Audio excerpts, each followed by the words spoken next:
Good morning, respected Principal Ma'am and my dear colleagues. Welcome you all in this another session of in-house training. Our today's topic is experiential learning. Yes, every experience helps you to grow. So with this very topic, I would like to welcome our today's resource person, Miss R.C. Parveen. So please give her a huge round of applause and let's welcome.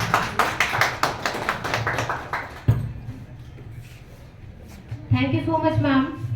Though the words which you have spoken about me was too much, I am just one of each one who are here associated with the teaching process, which I believe that all the teachers have in their heart to lead and to give their best to the children, because the children of today are the future of tomorrow's India.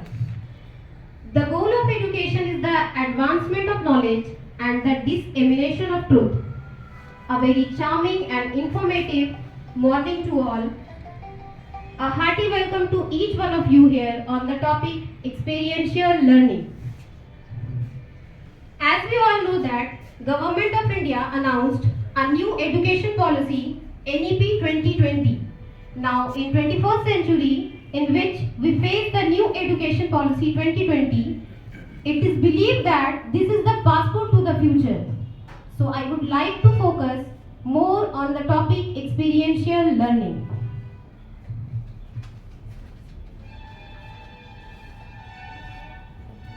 Benjamin Franklin, who is the philosopher of USA, इनका एक बहुत ही famous quote है, Tell me and I forget, teach me and I may remember, involve me and I learn.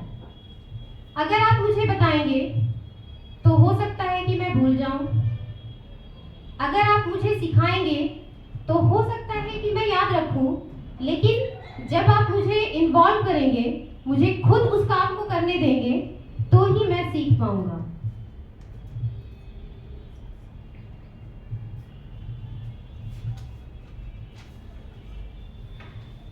Do you know why experiential learning has become the talk of the town in the 20th century? CBSE और सभी schools क्यों experiential learning के बारे में बात कर रहे हैं? क्योंकि शिक्षा का उद्देश्य, एजुकेशन का मकसद सिर्फ नॉलेज और स्किल्स को डेवलप करना नहीं है, जबकि हमें अपने बच्चों को इनेबल करना है कि वो बड़े होकर एक मीनिंगफुल और पर्पसफुल लाइफ स्पेंड कर सके. फॉर एग्जाम्पल, मैं आपसे पूछती हूँ कि जो 10 साल का या 20 साल पहले आपने पढ़ा, क्या आपको याद है? आपको बस वही चीजें याद है जो आपके यूज में आ जा रही है या जिस काम को आप बार बार कर रहे हैं. तो हमें अपने एजुकेशन सिस्टम में थोड़ा सा चेंजेस लाना है और एजुकेशन को और मीनिंगफुल बनाना है. Now, what is experiential learning? Experiential learning is the process of learning through experience. जैसा कि हमने अभी आपको बताया कि एक्सपीरियंशियल लर्निंग एक प्रोसेस है जिसमें हम अपने एक्सपीरियंस के थ्रू लर्न करते हैं. लेकिन एक्सपीरियंशियल लर्निंग बस इतना ही नहीं, बल्कि and is more specifically defined as learning through reflection on doing. हमने जो काम को किया, उस काम को करने के बाद मैंने सोचा कि जो काम हमने किया वो सही है या गलत, या इस काम को करने के बाद इस चीज को हम लोग अपने फ्यूचर में यूज कर सकते हैं या नहीं. इसी चीज को हम लोग रिफ्लेक्शन कहते हैं और इसी से हमारा एक्सपीरियंशियल लर्निंग कंप्लीट होता है. The concept of EL was first explored by John Dewey and John Piaget, but it was made popular by David Allen Cole in 1984.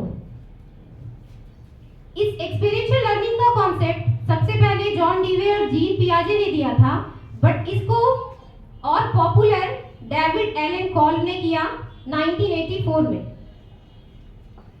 Colb's EL theory is based on the idea that learning is a process where knowledge is created through transformation of experiences. कॉल्म के experiential theory के according उनका कहना है कि learning एक ऐसा process है जहां पे हम नॉलेज क्रिएट करते हैं, लेकिन अपने एक्सपीरियंसेस में चेंजेस लाने के बाद। जरूरी नहीं कि हमारा एक्सपीरियंसेस हमें हमेशा अच्छा ही हो, सिचुएशन के अकॉर्डिंग भी हमें बहुत सी चीजों की एक्सपीरियंस होती है। जैसे यहाँ पे मैं आपको एक शॉर्ट स्टोरी सुनाना चाहूंगी।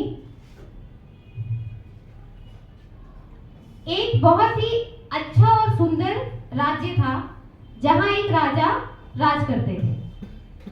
एक बार वहां पे एक स्कॉलर आए। राजा ने और उनके दूतों ने उन्हें उस पूरे राज्य को घुमाया, स्कॉलर को। फिर उनसे पूछा कि आपको मेरा राज्य कैसा लगा। तो स्कॉलर ने कहा कि आपका राज्य तो बहुत ही सुंदर है, फला फूला है, लेकिन यहाँ पे मुझे एक चीज नहीं दिखाई दी, आम का फल। तो राजा ने कहा ये आम का फल क्या है? तो स्कॉलर ने कहा कि आम का फल नहीं जानते आप, आम फलों का राजा। तो राजा ने कहा कि नहीं, इसके बारे में तो मैं कुछ नहीं जानता, लेकिन अगर आप मुझे आम का फल खिलाएंगे तो मुझे बहुत खुशी होगी। तो स्कॉलर ने कहा ठीक है, आप मुझे कुछ वक्त दीजिए, मैं आपको आम का फल जरूर खिलाऊंगा और मुझे एक जगह दे दीजिए। तो राजा ने अपने दूतों से कहा कि ठीक है, इनको एक जगह दे दो। कुछ महीने बीत गए, राजा भूल ही गए थे उस स्कॉलर के बारे में, लेकिन उन्हें अचानक से याद आया। उन्होंने अपने दूत से पूछा कि उस स्कॉलर ने अभी तक कुछ खबर नहीं दी, उन्होंने अभी तक बुलाया नहीं हम लोगों को, जाओ जाकर पता करो, लेकिन चुपचाप जाना, उनको पता नहीं चलना चाहिए। स्कॉलर वहां गया, देखा वहां एक पेड़ है जहां पे हरे हरे फल लगे हैं। स्कॉलर ने उस फल को तोड़ा, खाया। उस फल का टेस्ट कुछ कड़वा, कुछ खट्टा, अजीब सा था। तो वो स्कॉलर वापस फिर राजा के पास आ गया। वापस उस राजा के पास आया और बोला कि उसने तो आपको बेवकूफ बना दिया। उसने कहा कि आम का फल तो बहुत ही अच्छा होता है, बट मैंने जब उस फल को खाया तो बहुत ही कड़वा सा, अजीब सा टेस्ट था, तो आप उसको वहां से हटवा दें, ऐसा कुछ नहीं मिलने वाला है आपको। तो राजा ने बोला ठीक है, हम लोग कुछ वक्त और इंतजार करते हैं, उसके बाद देखते हैं। उन्होंने वेट किया। फिर कुछ महीने बीत गए। राजा ने कहा कि चलो अब हम लोग चलते हैं वहां स्कॉलर के पास। वो लोग गए अपने दूध को लेकर। वहां जब राजा पहुंचे तो वहां बहुत मीठी मीठी सी खुशबू आ रही थी, पेड़ में फल लगे थे। वहां स्कॉलर आया, बोला कि अरे आप आ गए, मैं खबर भिजवाने ही वाला था आपको बुलाने के लिए, अच्छा हुआ आप आ गए, लीजिए ये फल को चख कर देखिए। तो उसने तोड़कर राजा को फल दिया। वो खाकर बहुत ही खुश हुए, उन्हें बहुत ही अच्छा लगा उस फल को खाकर। वो अपने दूध की तरफ देखते हुए कहते हैं कि यहाँ तो ऐसा कुछ नहीं था जैसा कि तुम बता रहे थे। फिर राजा स्कॉलर को लेकर और आम के फलों को लेकर अपने महल में आए। सबको आम का फल खिलाया, सबको बहुत ही अच्छा लगा। फिर राजा ने कहा कि फिर मेरा दूध जो है वो ऐसा क्यों कह रहा था कि उसको ये फल पसंद नहीं आया। तो स्कॉलर ने कहा कि उसका भी कहना या उसका भी एक्सपीरियंस गलत नहीं था। उसने जब वो फल खाए थे तो वो फल कच्चा कड़वा ही था, और आपने जब फल खाया तो वो फल पक चुका था। इससे कहने का मतलब ये है कि सिचुएशन के अकॉर्डिंग भी बहुत से एक्सपीरियंस लोगों को मिलते हैं। कभी किसी का एक्सपीरियंस सिचुएशन के अकॉर्डिंग अच्छा होता है, कभी बुरा होता है। अगर हम इसको पढ़ाई से रिलेट करके देखें तो बच्चों को सही वक्त में पढ़ाई का अच्छे तरीके से एक्सपीरियंस हो जाना चाहिए, नहीं तो पढ़ाई उनके लिए बोझ बन जाती है। They will be hating how to study, why to study.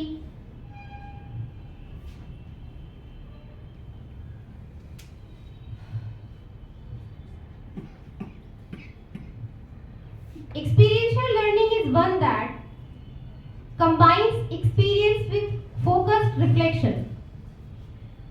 Experiential learning एक ये चीज है जिसमें हम अपने रिफ्लेक्शन को अपने एक्सपीरियंस के साथ कंबाइन करते हैं। जैसा कि मैंने आपको बताया था कि सिर्फ एक्सपीरियंस होना ही बहुत बड़ी चीज नहीं है, बल्कि उसको अपने रिफ्लेक्शन के साथ जोड़ना कि आपने जो किया है वो सही है या नहीं, आप उसको अपने फ्यूचर में यूज कर सकते हैं या नहीं।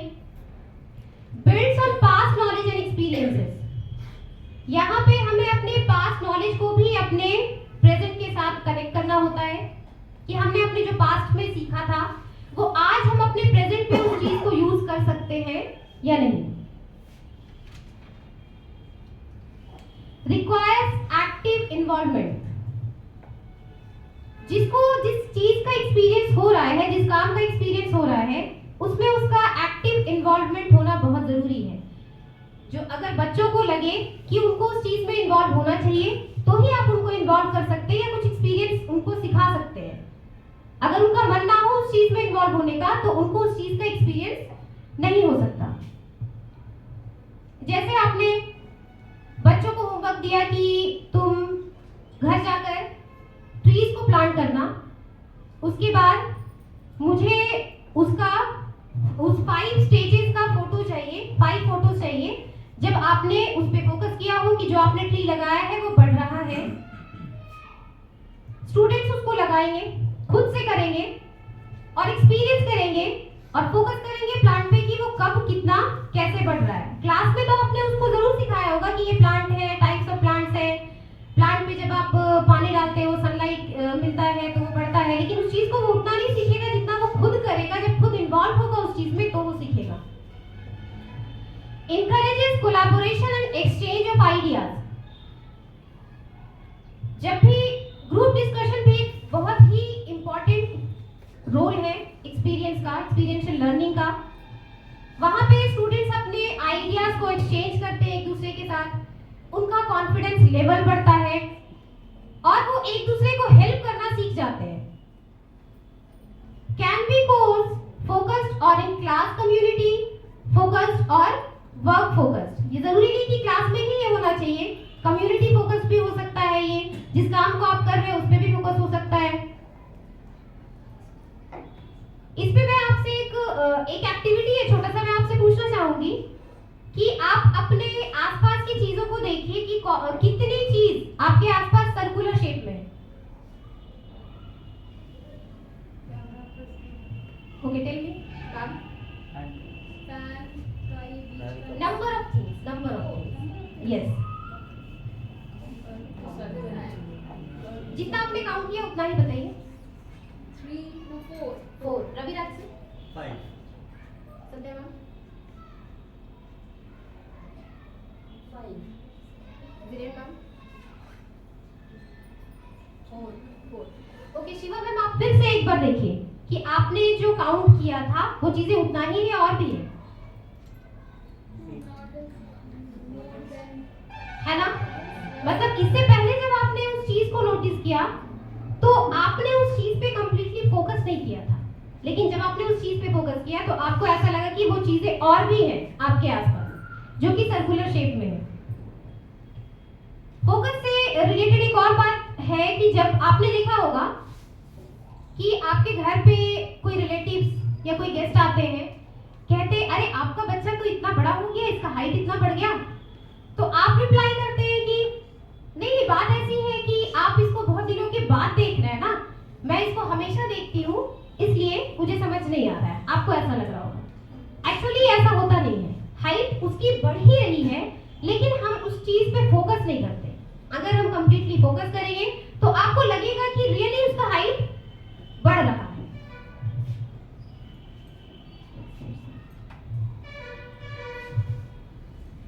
Why experiential learning matters? Experiential learning encourages individuals to use their own initiatives when studying. Experiential learning हर किसी को encourage करता है कि वो अपनी पढ़ाई में initiatives ले, वो खुद उस चीज को करें, खुद पढ़कर देखें, find out what works for them and finally evaluate their own performance as they go through an experience. जब बच्चा खुद कुछ करता है तो उसको अपनी गलती, अपनी मिस्टेक्स या उसने क्या अच्छा किया, उसको खुद उस चीज की समझ आ जाती है। और नेक्स्ट टाइम से हो सकता है वो उस काम को और भी बेटर तरीके से करे।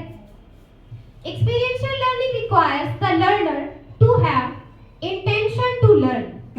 Experiential learning में आपको अपने काम के थ्रू इंटेंशन की भी बहुत जरूरत है, जैसा कि मैंने भी आपको बताया, फोकस करने की बहुत जरूरत है।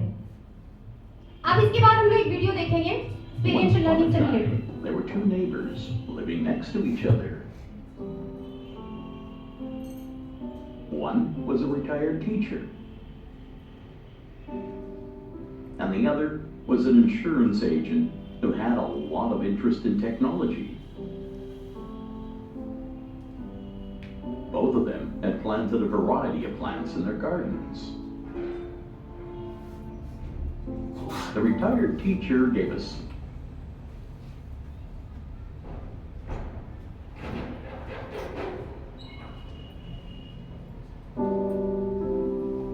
Once upon a time, there were two neighbors living next to each other. One was a retired teacher, and the other was an insurance agent who had a lot of interest in technology. Both of them had planted a variety of plants in their gardens.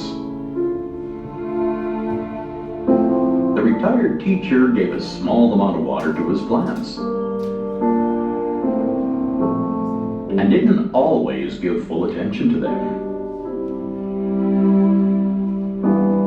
While the other neighbor, interested in technology, gave a lot of water to his plants and looked after them very well. The retired teacher's plants were simple, but they looked good.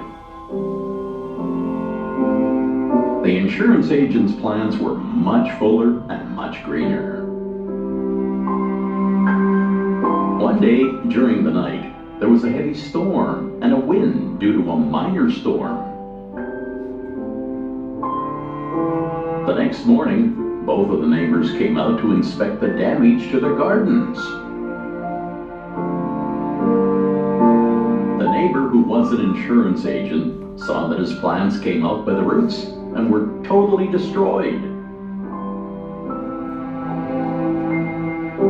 But the retired teacher's plants were not damaged at all, and they were standing firm.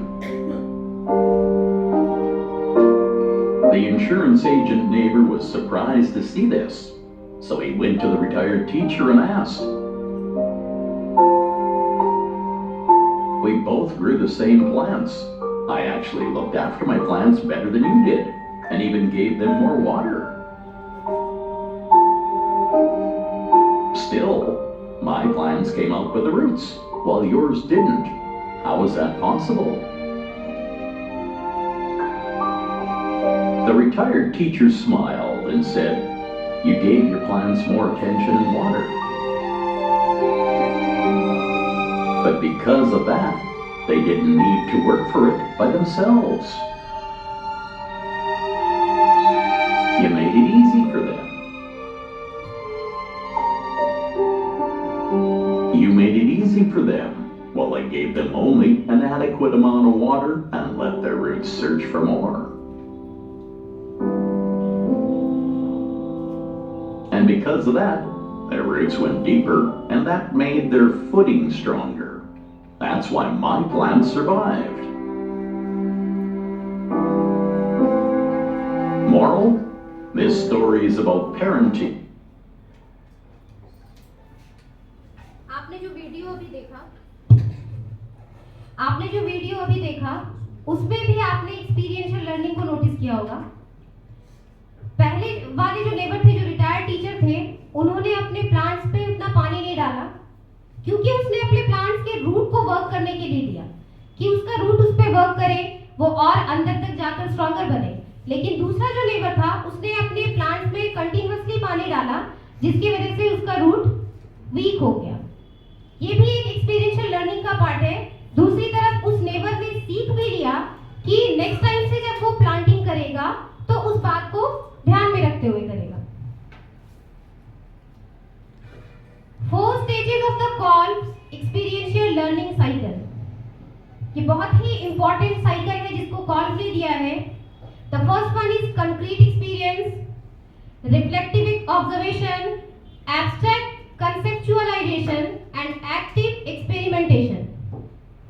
Concrete experience, doing and having an experience. इसमें आपको किसी भी काम में पहले involve होना है, उससे आपको एक्सपीरियंस गेन करना है. The next one is reflective observation, reviewing and reflecting on the experience.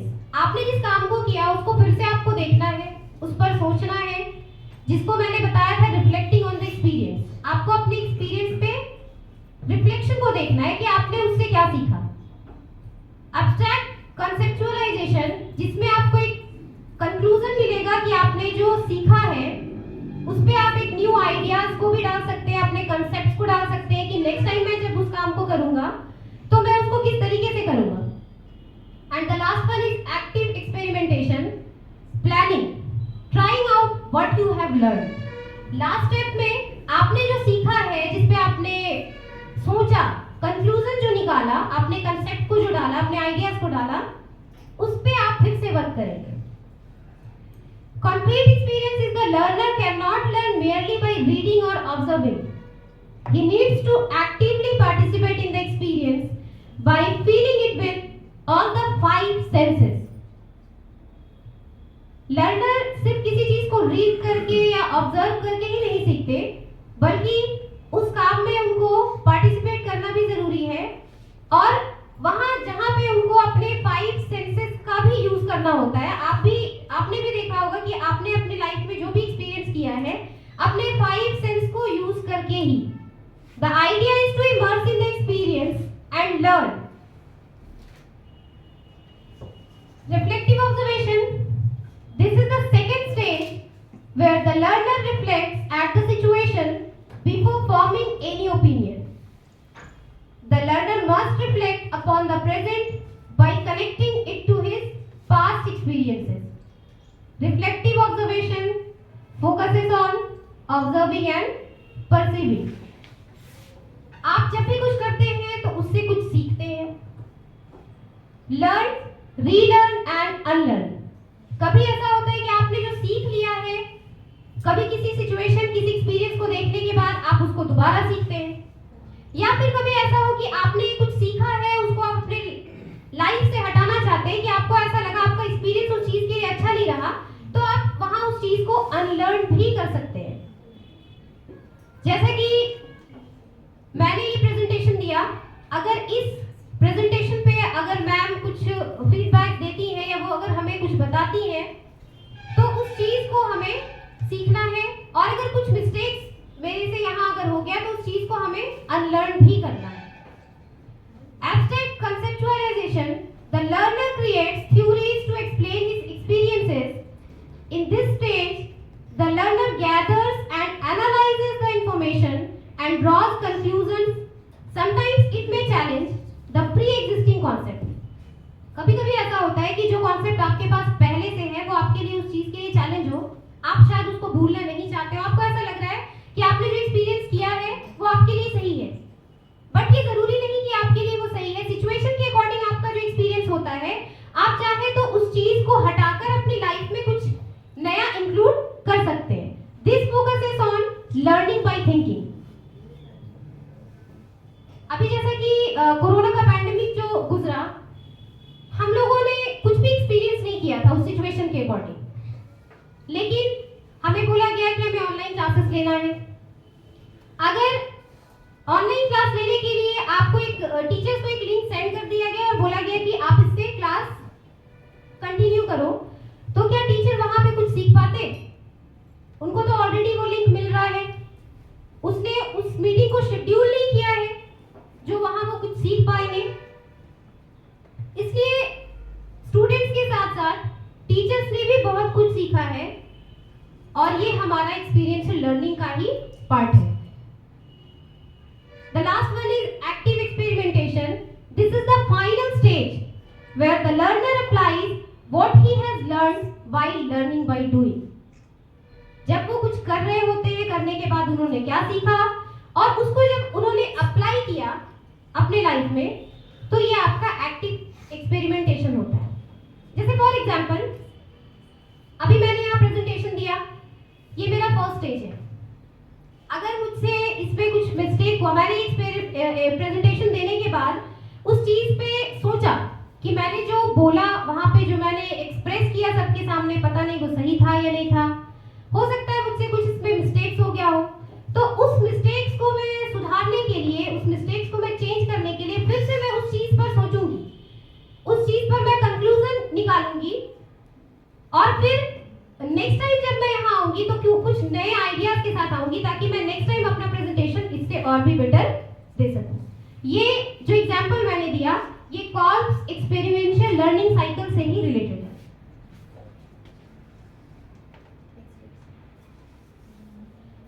How 5 senses can be utilised for the learning process. आपने अभी सुना होगा, मैंने कॉन्क्रीट एक्सपीरियंस के बारे में जब आपको बताया तो मैंने आपसे कहा था कि he needs to actively participate in the experience by feeling it with all 5 senses। हमें जो भी सीखना होता है या हम जो भी सीखते हैं वहां पे हम अपने 5 सेंसेस को, जरूरी नहीं कि हम 5 का 5 सेंस ही इंक्लूड करें, किसी एक सेंस, किसी दो सेंस को भी हम लोग यूज करके उस चीज में एक्सपीरियंस कर सकते हैं। The first one is sight. Humans are primarily sight oriented. Everything from the foods we eat to the clothes we wear show signs of visual influence. We also take cues from visual stimuli as we absorb new material. Teachers can use visuals in the classroom that use large images to reinforce key concepts and colors that stimulate mental activity. बहुत सारी चीजें, जैसा कि आपने देखा होगा class में हमारे बच्चे जो है वो बहुत कुछ देखकर भी सीखते हैं। जैसे मान के चलिए आपने उन्हें एक पोएम सिखाया, लेकिन वो बच्चे पोएम पढ़कर उतना नहीं सीखते जितना जब आप उसको डेमोन्स्ट्रेट करते हैं उसके सामने, तब वो उतना सीख पाते हैं। वो चीज उसके दिमाग में बैठ जाती है देखने के बाद। कभी कभी ऐसा होता है कि आपने किसी को देखा, उनसे कहा कि आप यू लुकिंग ब्यूटीफुल, आपका ड्रेस बहुत अच्छा है। This is also a part of experience. Next one is hearing. Sound is all around us and it can act as a distraction as often as an add.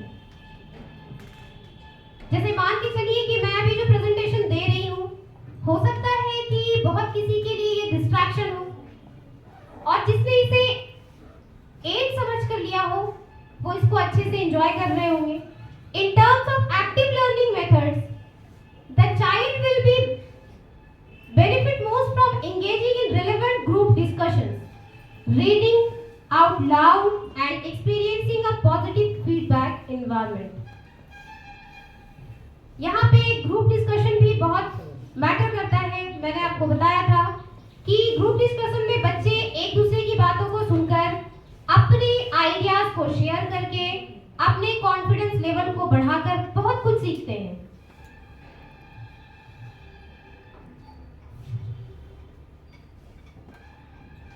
बहुत बार ऐसा होता है कि बच्चे, किसी के एक ही बेटे होते हैं या किसी के एक ही बच्चे होते हैं, उनके साथ ऐसा होता है कि जब वो स्कूल में आते हैं, उनके फ्रेंड्स से जब उनको कुछ कभी बोल दिया होता है तो उनका ये रिएक्शन होता है कि मुझे ना सुनना नहीं आता। मैंने अभी कभी भी अपने मम्मी पापा से ना नहीं सुना है। तो ऐसे में वो किसी से लड़ना स्टार्ट कर देते हैं, लेकिन ऐसा होना नहीं चाहिए क्योंकि वहां पे उसके एक्सपीरियंस में लैकिंग है। अगर उसने उस चीज को एक्सपीरियंस कभी किया होता तो आज शायद वो इस बात को नहीं बोल रहा होता। The next one is taste. As with the other senses, taste plays a role in learning key associations. Taste can teach us about cultural and local cuisine just as it can teach about international cuisine. Like sound, it helps us learn safe versus poisonous foods and salty versus sweet food. For example मान के चलिए कि आपने बच्चों को picture में गुलाब जामुन का picture दिखाया, तो उसने ये अपने लाइफ में एक्सपीरियंस किया हुआ है कि वो गुलाब जामुन का टेस्ट जो है वो स्वीट है। उस गुलाब गुलाब जामुन का टेस्ट हमेशा स्वीट ही होता है, बट मान के चलिए कि अगर उसमें मैंने सॉल्ट मिला दिया हो और तब मैंने उसको खाने के लिए दिया, अब जो बच्चे ने एक्सपीरियंस किया तो उसको लग रहा है कि नहीं ये फूड तो मीठा हुआ करता था, अब ये सॉल्टी क्यों लग रहा है। तो सिचुएशन के हिसाब से उसने एक्सपीरियंस किया। The next one is smell. The sense of smell is powerful. Scent activates more parts of the brain than sight alone, indicating the strong effect scent can have on learning and overall memory. Incorporating nature trips can be effective in learning, not only for word term association but for calming effects as well. आपको अपने classroom का environment, अपने classroom का atmosphere भी बहुत अच्छा रखना होगा, क्योंकि कभी-कभी बच्चे एनवायरनमेंट की वजह से भी बहुत कुछ सीखते हैं। कभी आपने ऐसा नोटिस किया होगा कि आपने जो होमवर्क बच्चों को दिया है, नेक्स्ट डे जब चेक करते हैं तो वो कहता है मैम मेरे घर में कुछ गेस्ट आ गए थे, मैं बिजी था, मैंने इस वर्क को कर नहीं पाया। ठीक है, आप एक दिन के लिए उसको छोड़ सकते हैं, लेकिन बार-बार इस एनवायरनमेंट को क्रिएट करना ये बच्चे के लिए सही एक्सपीरियंस नहीं होगा। आप बच्चे को किसी नेचर ट्रिप्स पे भी लेकर जा सकते हैं, वहां का एनवायरनमेंट देखकर, हो सकता है आपने उसको पिक्चर में दिखाया होगा ये रोज है, ये मैरीगोल्ड है, ये डेजी है, हो सकता है बच्चा उतना ना सीखे जितना वो उस ट्रिप पे जाकर उन फ्लावर्स को देखकर उन्हें फील करके सीख पाएगा। The next one is touch. The last category is highly useful for experiential learning because it involves direct contact. Touch is a powerful sense after all. It can release a series of emotions and memories that aid in learning. Touch भी एक बहुत ही important role है हमारे experiential learning में। Touch करके बच्चे बहुत कुछ सीख सकते हैं। फॉर एग्जाम्पल, आपने बच्चे को क्ले दे दिया, आपने कहा कि आप उससे वोल्केनो बनाओ, एलिफेंट्स बनाओ, तो बच्चा उस चीज को करके, उस चीज को टच करके अच्छे से सीख पाएगा। उसका एक्सपीरियंस ज्यादा अच्छा होगा उस कंपैरिजन में कि उसने जब उसको सिर्फ देखा होगा।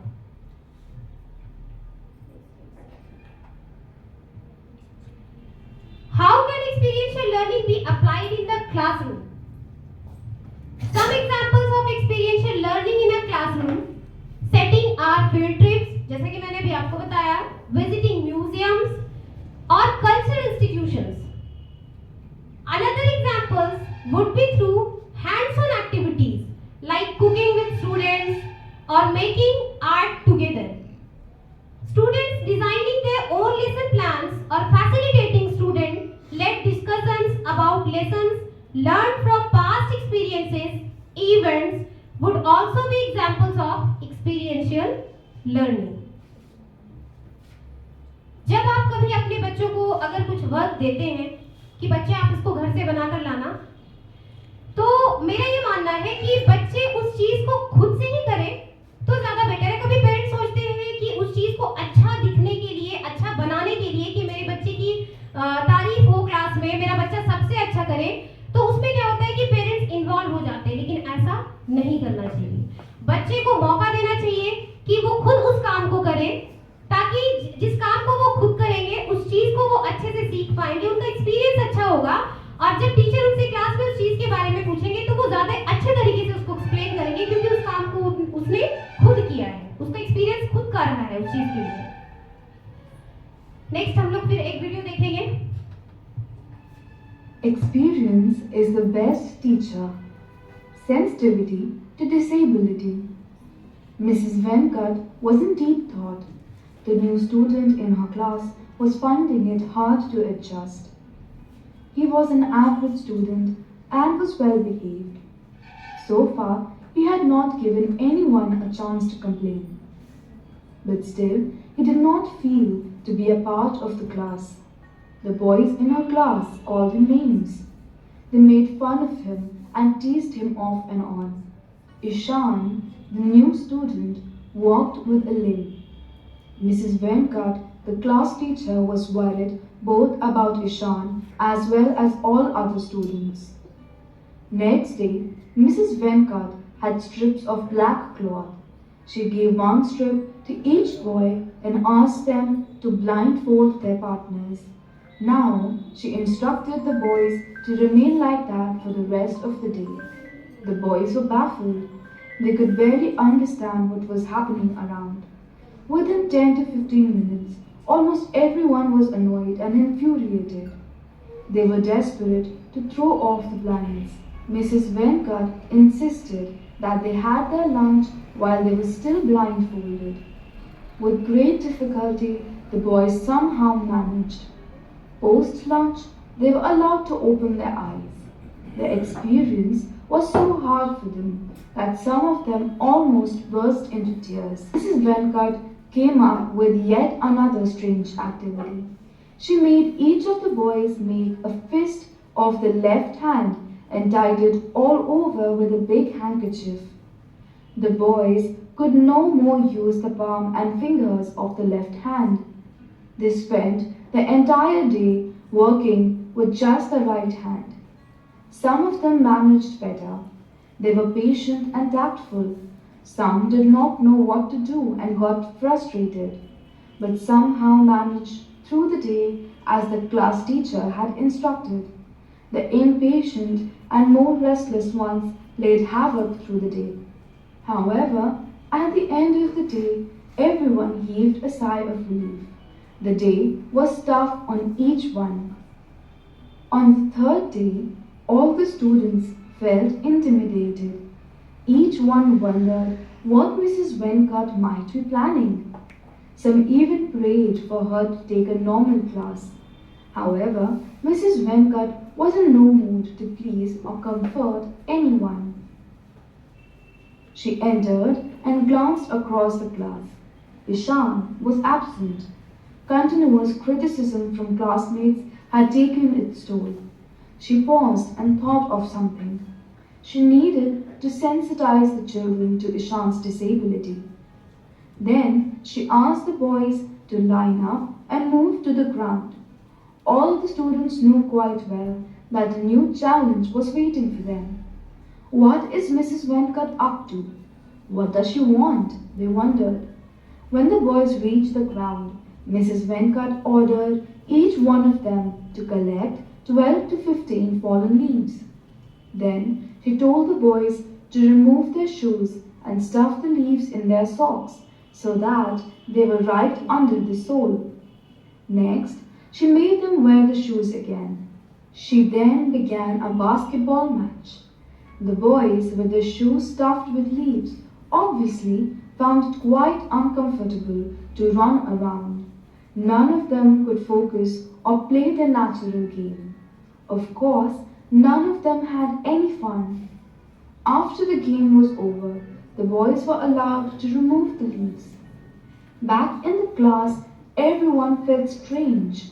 Today, Mrs. Venkat did not ask them anything. Somewhere deep in her heart, she knew that the boys must be thinking in the direction she wanted them to, and she was bang on spot.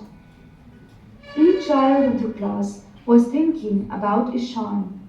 Despite his length, he swirled around the basketball court and his aim was always perfect. He enjoyed every moment of the game. Despite having to put in continuous, cautious effort, Ishan's game was effortless. In fact, a deeper introspection led each one of the children to realize that he did everything else just like everybody else, though it actually needed a lot of effort. Despite odds, Ishan did not demand any sympathy, help, or consideration. He managed himself just like anybody else. And even when some of his classmates were bullying him, he never retaliated. The boys thought he was timid. But suddenly, they realized that he was the most courageous of them all. Mrs. Venkat sat quietly. She could read the mind of her students. That day, she went back home more content than ever. She had driven home her point. Her boys had learned a great lesson of life, and she knew it would remain with them for the rest of their lives.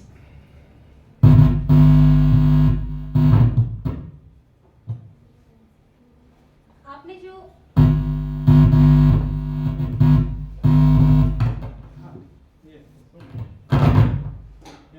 आपने जो video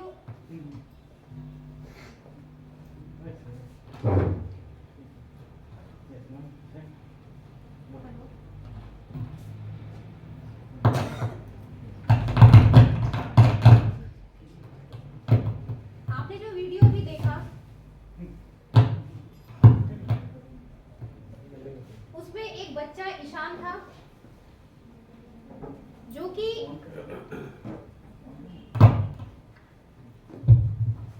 उसका पैर ठीक नहीं था, मतलब वो लंगड़ा कर चलता था। बावजूद इसके कि उसने क्लास में कभी भी अपने टीचर से स्पेशल अटेंशन नहीं चाहा। बाकी जो बच्चे क्लास में थे उसे टीज किया करते थे, उसका मजाक उड़ाया करते थे। तो उनकी जो टीचर थी मिसेस वेंकट, उसने एक दिन प्लान किया कि ऐसा क्या करे जो उन सारे बच्चों को इस चीज के बारे में रियलाइज हो जाए कि वो जो बच्चा ईशान है उसके साथ क्या प्रॉब्लम है या उसके साथ हमें कैसे बिहेव करना चाहिए। तो उन्होंने कुछ आइडियाज बच्चों के साथ बच्चों को करने के लिए कहा। कुछ काम बच्चों ने ऐसा किया कि जैसे उसके टीचर ने कहा कि आप अपनी मुट्ठी बांध दो, उसमें एक हैंडकरचीफ बांधकर एक ही हाथ का यूज करके अपने सारे काम को करो। या फिर एक बार उसके टीचर ने बच्चों को ग्राउंड में ले जाकर अपने सॉक्स में लीव्स भर दिया और कहा कि अब आप इसको पहनकर ही फुटबॉल का मैच खेलो। देखो, आप रियलाइज करो कि इसको पहनने के बाद क्या आप अच्छा फील करते हो या आप अपने उस गेम पे फोकस कर पाते हो। तो बच्चों को ये रियलाइज हो गया कि उसकी जो टीचर मिसेस वेंकट है वो उसको क्या बताना चाह रही है। तो ये भी एक एक्सपीरियंस का ही पार्ट था। बच्चों ने सीख लिया कि हमारे साथ हमारा क्लासमेट जैसा भी हो हमें उसके साथ वेल बिहेव ही करना चाहिए। और उससे उन बच्चों को भी एक एक्सपीरियंस मिला, एक अच्छा एक्सपीरियंस मिला कि दोबारा वो जब भी करेंगे, उस काम को जब भी करेंगे तो वो अच्छे तरीके से करेंगे। Examples of experiential learning. The learning process doesn't necessarily begin with experience. However, instead, each person must choose which learning mode will work best based upon the specific situation. बिल्कुल मैंने आपको बताया था कि जब हमारा सिचुएशन जैसा होता है हमें उसी के अकॉर्डिंग काम करना चाहिए और वो ही हमारा एक्सपीरियंशियल लर्निंग है। For example, let's imagine that you are going to learn how to drive a car. Some people might choose to begin learning via reflection by observing other people as they drive. ऐसे होते हैं कि अगर वो car चलाना सीख रहे हैं तो दूसरों को देखकर ही सीख जाते हैं कि दूसरा कैसे ड्राइव कर रहा है। कुछ लोग ऐसे होते हैं, another person might prefer to start more abstractly by reading and analyzing driving instruction book. कुछ लोग बुक में पढ़कर सीखते हैं, उसके इंस्ट्रक्शंस को पढ़कर सीखते हैं कि हमें कार कैसे ड्राइव करना चाहिए। Yet another person decide to just jump right in and get behind the seat of a car to practice driving on a test course. कुछ लोग ऐसे भी होते हैं जो ड्राइवर को अपनी सीट पर बिठाकर वो कहते हैं कि आप ड्राइव करो और तब वो उनको फॉलो करते हैं और उस तरीके से वो कार को चलाना सीखते हैं। There are different types of experiential learning. Car चलाना ही सीख रहे हैं बट उसको अलग अलग तरीके से। Next, types of EL, types of experiential learning, comparative education, internship, practicum, service learning, research and cooperative learning. Comparative education भी एक बहुत important रोल है एक्सपीरियंशियल लर्निंग का। बच्चे जब अपना एक्सपीरियंस कर लेते हैं, जब बहुत कुछ सीख जाते हैं, तो ऐसे में वो अपने एजुकेशन के बीच कंपैरिजन भी कर सकते हैं कि उन्होंने जो भी सीखा है वो उसके लिए अच्छा है या बुरा। कभी कभी ऐसा हो कि वो अपने फील्ड में, अपनी पढ़ाई के फील्ड में भी, जैसा कि उसने एक्सपीरियंस किया है कि वो कौन से सब्जेक्ट को चूज करें, कौन सा सब्जेक्ट उनके लिए बेटर होगा आगे फ्यूचर में, किस चीज को लेकर वो आगे बढ़ सकते हैं। Internship is the process. Internship एक ऐसा प्रोसेस है जहां थ्योरी को हम लोग अपने प्रैक्टिस से रिलेट करते हैं, अपनी थ्योरी को प्रैक्टिस से रिलेट करते हैं। हम लोगों ने जो भी पढ़ा है उसको हम प्रैक्टिकली करके देखते हैं। कभी ऐसा होता है कि बच्चों को टीचर ट्रेनिंग के लिए भेजा जाता है, तो उन्होंने अभी तक अपने सब्जेक्ट में जो भी पढ़ा उसको वो प्रैक्टिकली करके देखते हैं, तो वो उसको ज्यादा अच्छे तरीके से सीख जाते हैं। The next one is practical. जो असाइनमेंट हम अपने बच्चों को देते हैं, वो प्रैक्टिकल को, उस असाइनमेंट को अपने ही एक्सपीरियंस के थ्रू करते हैं। उन्होंने आज तक जो भी सीखा है, जो सीख रखा है, उस चीज को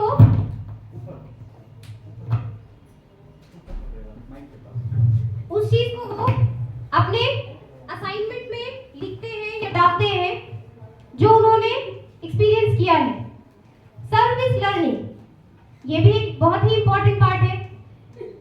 service learning is the part जब हम लोगों ने कोई काम किया होता है, तो जब भी हम किसी सर्विस में जाते हैं, फॉर एग्जांपल कि फर्स्ट टाइम हमने स्कूल ज्वाइन किया हो, हम लोगों ने उस टाइम कुछ एक्सपीरियंस नहीं किया है, हो सकता है कुछ काम हम लोगों ने कभी किया भी ना हो, उस काम को उस वक्त हमें करना होता है और तब धीरे धीरे हम उस काम को करना भी सीख जाते हैं। तो यही है सर्विस लर्निंग। जब हम उस सर्विस में आते हैं तो उस सर्विस में आने के बाद ही हम उस काम को सीख जाते हैं, हमारा एक्सपीरियंस हो जाता है उस काम के लिए।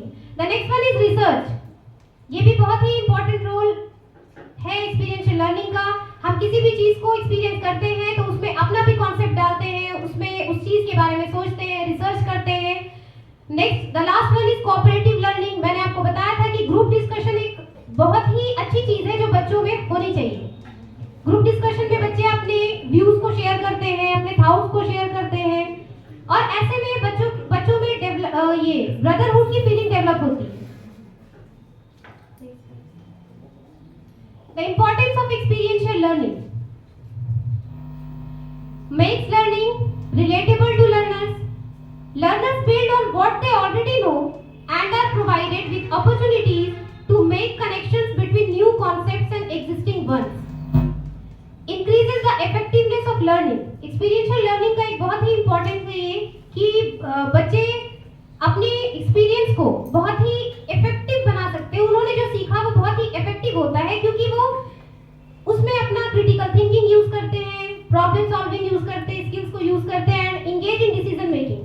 और वो खुद से अपने किए हुए काम में डिसीजन ले सकते हैं, क्योंकि जो भी हम लोगों ने पहले किया है, हमने उसको एक्सपीरियंस कर लिया है, अच्छा है या बुरा, तो ऐसे में हम अपने काम का डिसीजन खुद ले सकते हैं। Links theory to practice. अभी मैंने आपको बताया था कि learner have the chance to engage in the experience and practice what they have learned, see the application of the theoretical concepts in practice, process that application and make generalisations. Increases learners' engagement by encouraging collaboration and scaffolding between learners, assist in memory retention by building strong relationships between feelings and thinking process. Learners have the capacity to learn successfully when the information is associated with values and feelings. Leads to development of skills for lifelong learning. ये बहुत ही important चीज है कि जब हम खुद का जब एक्सपीरियंस किए होते हैं तो वो हमारे लिए हमारे साथ वो लाइफ लॉन्ग, मतलब वो हमेशा रहता है, उस चीज को हम हमेशा याद रखते हैं, हमने जो भी सीखा होता है। By assisting in the acquisition of essential skills and encouraging learners to reflect, conceptualize and plan for next steps. Advantages of EL. Advantages क्या है एक्सपीरियंशियल लर्निंग का? Develop ability to immediately apply the knowledge.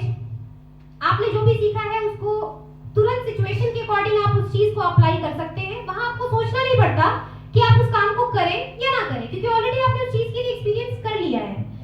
Access real time feedback, आपने जिस काम को किया है उसके लिए आप फीडबैक ले भी सकते हैं और दे भी सकते हैं। प्रमोशन ऑफ टीम वर्क, आप टीम वर्क जो आप करते हैं, जो टीम के साथ मिलकर वर्क करते हैं, उसमें आपका प्रमोशन एक्सपीरियंस बढ़ता है, उसमें बेटर कम्युनिकेशन स्किल भी बेटर होता है। Higher order thinking skill develop, चाहे वो आपका क्रिटिकल थिंकिंग हो, प्रॉब्लम सॉल्विंग हो या डिसीजन मेकिंग हो, ये सारा चीज आपका डेवलप होता है। Development of reflective practice habits, इस पे आपने जो भी किया है, जो आपने एक्सपीरियंस किया है, वो आपकी एक आदत हो जाती है जिसको आप नेक्स्ट टाइम जब भी करोगे आपसे वो चीजें कभी गलत नहीं होंगी। अकम्प्लिशमेंट्स आर ऑब्वियस, और जहां आपके सक्सेस होने का बहुत चांस होता है, मतलब आप उस चीज में सक्सेस होंगे ही जिस चीज को आपने एक्सपीरियंस कर रखा है। Okay, it is the quiz time. The experiential learning style theory is put forth by Piaget, Skinner, Call and Vygotsky. Yes, the right answer is Call. Which one is not a step in experiential learning? Sensing the problem, defining the problem, drawing conclusion, construction of knowledge. Yes, the correct answer is defining the problem. Experiential learning is the process of making meaning from direct experiences, indirect experience, past experience and future experience. Yes, direct experience. New knowledge is acquired through transmission of knowledge, memorization, experience in searching new meanings, and none of the above. Yes, experience in searching new meanings. Which of the following is the initial stage of experiential learning cycle? Generalizing, experiencing, processing and publishing. Experiencing, yes. Experiencing. Students learn more by doing, seeing, observing, reading and listening. Yes, obviously by doing.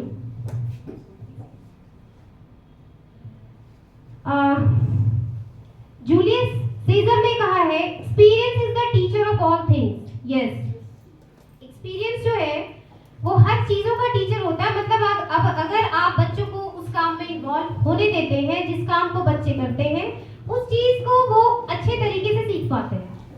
Okay, thank you so much.